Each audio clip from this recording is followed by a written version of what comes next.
Singapore, for entrepreneur Delane Lim, 32, who watches speeches by former United States President Barack Obama regularly for inspiration. Listening to Mr. Obama speak in person this afternoon, March 19, was a big wow moment.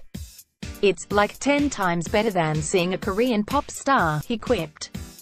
Trainee teacher Wong Ziheng, 26, said he was inspired by Mr. Obama's life and his achievements as the first African-American president of the U.S. Mr. Wong, who is paralyzed from his chest down, said, "The one thing I took away most was how he said, we should have hope and how we should take action to make things happen. As a teacher in training, I believe I'm in a position where I can help students fulfill their potential."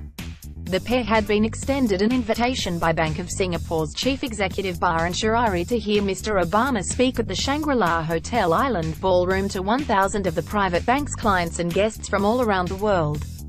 The Bank of Singapore, a subsidiary of OCBC Bank, has previously invited other luminaries, like Nobel Prize recipients and economists Paul Krugman and Joseph Stiglitz, to address its clients. During the hour-long closed-door session, Mr. Obama, 56, spoke about his life journey, topics close to his heart like climate change and his vision for the next generation. It was moderated by former nominated Member of Parliament and communications consultant Viswa Sadasivan. Other guests spotted at the talk included veteran diplomat Tommy Koh, former NMP Fang Ai Lian and NTUC FairPrice CEO and MPC Akian Peng. Mr. Baran said he invited Mr. Lim and Mr. Wong as he was very moved after reading about how they had bounced back from major setbacks in the Straits Times Generation Grit series.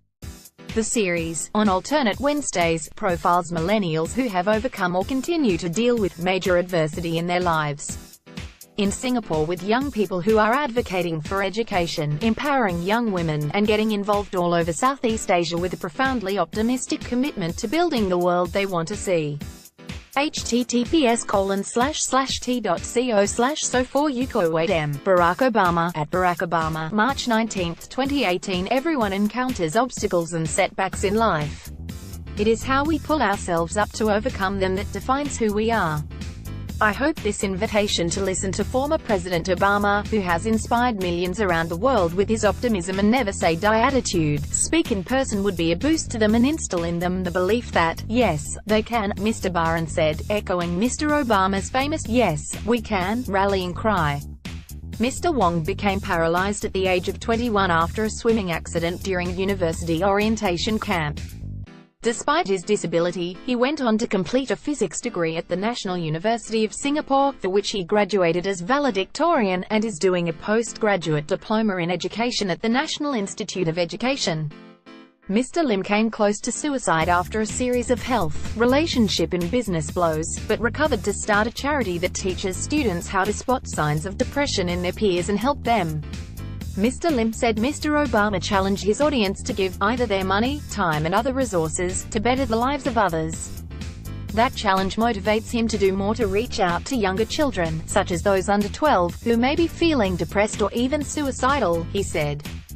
Straits Times news editor Mark Lim thanked the Bank of Singapore for inviting the pair.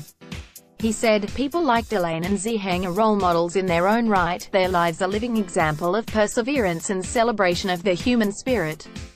Their positive approach to life in the face of obstacles is what the Generation Grit series is about."